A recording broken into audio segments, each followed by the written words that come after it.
I'm going to tell you a secret, but first you have to promise me you won't laugh.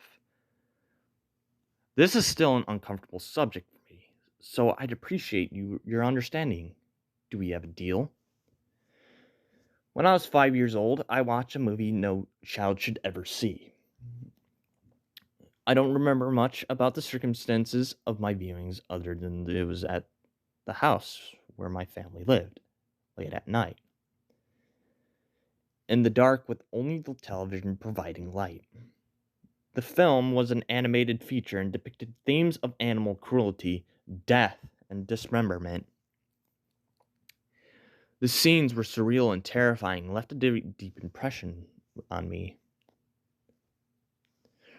For years afterward, the only scene I could remember clearly was an evil man who was drowning a family of cats in a stream, which I would have nightmares about for years. Afterward, I remember seeing it early in the movie, followed by many more disturbing and surreal scenes. But remember your promise, because this is the part I was talking about. I never told anyone about what I saw, but the name of the movie was well known. The Aristocats. I suppose I can forgive you if you broke your promise, but I must empathize that I am not joking.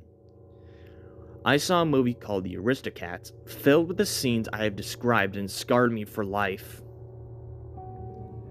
I didn't think about the experience very often, but it was always in the back of my mind, in some way. Though I didn't realize it at the time, I now know that it caused me to shy away from animation and children's shows. Subtly informed my whole outlook and the trappings of childhood. I found myself bracing with dread whenever I had to watch any children's animation in school. My childhood was relatively normal otherwise, for an introvert anyway. But every once in a while, I would think back to the movie and find my inner peace disturbed. It wasn't until maybe 3rd or 4th grade that I started to realize that my experience with the movie has been not typical. I didn't tell anyone, not even my parents, about what I witnessed in that dark room at age 5. But I eventually figured out on my own that there was nothing horrific about the version that everyone else had watched. I still wasn't willing to see it for myself, but I figured if they had seen what I had, I would have been able to tell they spoke of the film. Anyone who had anything to say about it seemed to consider it either a nostalgia classic or unremarkable.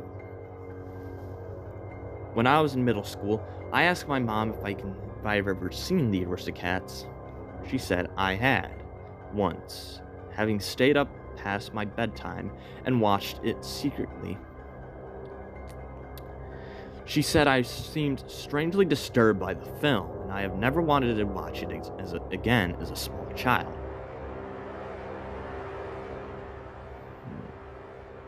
I asked if we still had it in the house, but she said I had been so afraid of the movie that she had to throw it out. It had to be a home VHS recording she bought on an estate sale rather than a retail copy. I finally decided to watch the movie again. I ordered it from the library and watched it on one Saturday. It took me a couple hours to work up the courage to finally hit play. I found it to be a wonderful film. Immediately, I realized that whatever I remembered seeing at age 5 had nothing to do with this film. There were no graphic violence, no psychedelic scenes, nothing that should have traumatized me as a child.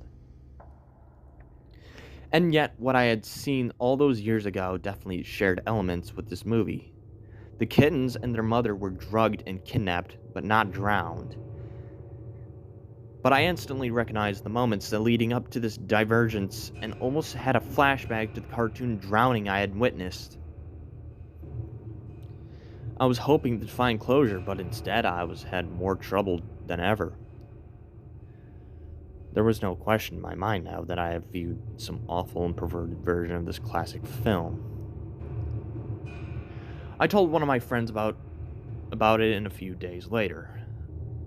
I didn't let him know how convinced I was of what I had seen as a young child, instead simply relating it off as a vague and confused memory. Like, hey, the other day I saw the Aristocats. I used to be terrified of that film for some reason. I saw scenes and cats drowning when I watched it at 5 years old. Funny how your memory plays tricks on you at that age, isn't it? He told me about the movie Feel a Day. He explained it was an animated movie about cats with a similar animation style that contained graphic gore scenes and was definitely not for children. He said maybe I had somehow seen that movie instead of the Aristocats. I streamed and watched Feliday. I saw what my friend meant about the style having the same feel as the Aristocats, except dark and bloody, but it wasn't what I had seen. I knew. I knew for sure that 5-year-old me had watched a movie with the same characters as the Aristocats.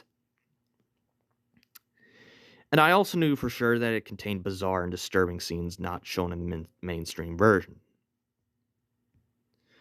This whole thing was driving me up to a wall. To try to get some sort of closure, I started seeking out and watching old children's animation that contained graphic and disturbing elements that would never be included today, such as Watership Down, the 1978 version, while these works were interesting and gripping in their own way. They were decidedly non-Disney, while other studios may have been willing to take such risks with their works decades ago. The fact that the Aristocats is a Disney property made me sure that the version I had first seen was something I was absolutely not supposed to ever